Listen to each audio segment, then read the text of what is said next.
Last year shark tank India went live on our TVs और ये एक ऐसा शो था जिसे ऑलमोस्ट हर इंसान ने देखा था इंडिया में और उन स्टूडेंट्स ने भी देखा था जो ऑलमोस्ट टीवी देखना छोड़ चुके हैं। जो साइकोलॉजी हुआ करती थी बिजनेसेस को लेके वो ऑलमोस्ट चेंज हो चुकी है। लोग सोचते थे कि बिजनेसेस से पैसे कमाने के बारे में सोचते हैं, लेकिन लास्ट ईयर पीयूष बंसल ने ये सोच ऑलमोस्ट बदल दी कि बिजनेसेस सिर्फ पैसे कमाने के लिए नहीं होते हैं, वो प्रॉब्लम सॉल्व करने के लिए भी होते हैं। और कल से शार्क टैंक इंडिया सीजन 2 भी स्टार्ट होने वाला है, तो हमने सोचा क्यों ना आपको कुछ बिजनेस लेसन्स दे दिए जाए। तो आज के वीडियो में हम बात करने वाले हैं पीयूष बंसल के टॉप 5 बिजनेस लेसन्स के बारे में, और बाकी पीयूष बंसल की एंटरप्रेन्योरशिप जर्नी के बारे में हम ऑलरेडी डिस्कस कर चुके हैं, तो उस वीडियो की लिंक आपको ऊपर आई बटन में मिल जाएगी। So hello guys, my name is Harshit. Welcome to the Thinkers Cafe, and this is a channel you need for business stories, entrepreneurship and skill development. And if you are someone who likes to know about business stories, entrepreneurship and skill development, then subscribe now. So the first business lesson we need to learn is about consumer, because consumers are changing. India's consumer is spending a lot of time on social media, और अब जो businesses आएंगे वो आज के businesses की तरह नहीं होंगे। अब जो बिजनेस आएंगे उनकी पहली प्रायोरिटी कंज्यूमर होगी, ना कि valuation. Social media has completely transform the knowledge, preferences, expression and desire to fulfil those dreams of consumers. इसी वजह से बहुत सारी स्मॉल कम्युनिटीज फॉर्म हो गई है कंज्यूमर्स की, जो एक कॉमन सेट ऑफ वैल्यूज और प्रेफरेंसेस और डिजायर्स को मानते हैं। और स्मॉल बिजनेसेस आज के टाइम पे इन स्मॉल कम्युनिटीज को टारगेट करते हैं, जिससे उन्हें मार्केट में सर्वाइव करना इजी हो जाता है। And this small businesses is also solving the real problems, and with that too they are making the business out of it. So the second lesson we can learn from Piyush Bansal is about purpose driven business. Shark Tank India की audience जानती है कि पीयूष बंसल को purpose driven business में invest करना पसंद है। First season में उन्होंने बहुत सारे पर्पस ड्रिवन बिजनेस में इन्वेस्ट किया, जैसे कि Viva Life Innovation, Gold Safe Solution Limited, Insurance Samadhan, Road Bounce, Thinker Labs and many मोर।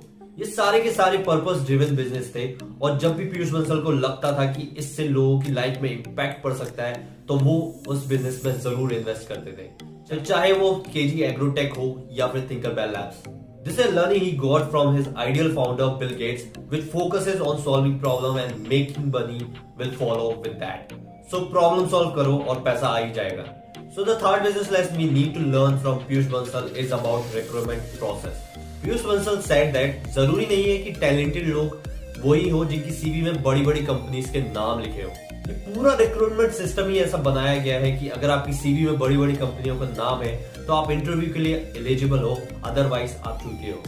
आज के टाइम पे ये जो सो कॉल्ड यूनिकॉर्न कंपनीज है वो उन्हीं लोग को हायर करती है जिनकी सीवी में बड़ी बड़ी कंपनीज के नाम होते हैं। एक्चुअली में जो रियल टैलेंट होता है वो बहुत सारी स्मॉल कंपनीज में भी अवेलेबल होता है, लेकिन रिक्रूटमेंट के टाइम पे अगर आप इन स्मॉल स्टार्टअप्स के नाम अपनी सीवी पर लिखते हो तो वो रिक्रूटमेंट करने वाले को दिखाई नहीं देता है। उसको तो सिर्फ वही नाम दिखाई देते हैं जो उसने टीवी पे देखे हो। और अगर ये कंपनियां इन प्रोसेस को ठीक कर दे तो एम्प्लॉय और एम्प्लॉयर दोनों के लिए विन विन सिचुएशन हो जाएगी, and more talented people will get the opportunity to grow and prove themselves. So the fourth business lesson we can learn from Piyush Bansal is about internal barrier. Large size startup और mid size startup faces this problem mostly when it comes to completing a task. जहां पर एक mid size startup और large size startup with a team of 20 people and funding could not complete a single task because of their genuine reason, और वहीं पर दो entrepreneurs जिसके पास funding नहीं है, टीम नहीं है, वो उसी काम को जल्दी और बेहतर करके देते हैं। So it's all about hunger, passion, failing and trying.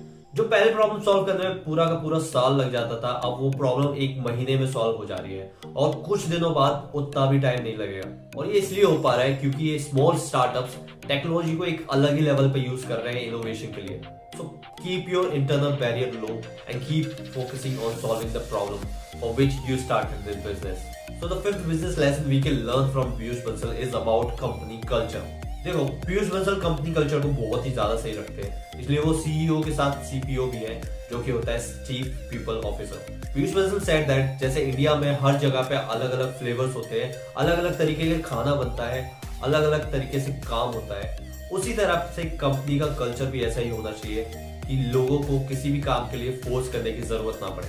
And Piyush Bansal also said that जैसे कि बच्चों में बड़ों के बिहेवियर देखने लग जाते हैं, उसी तरह से एक कंपनी में सीईओ का बिहेवियर उनके एम्प्लॉयज में भी देखने लग जाता है। सो अगर फाउंडर सही से काम करता है तो एम्प्लॉय भी सही से काम करेगा। So this was the top 5 advice from Piyush Bansal.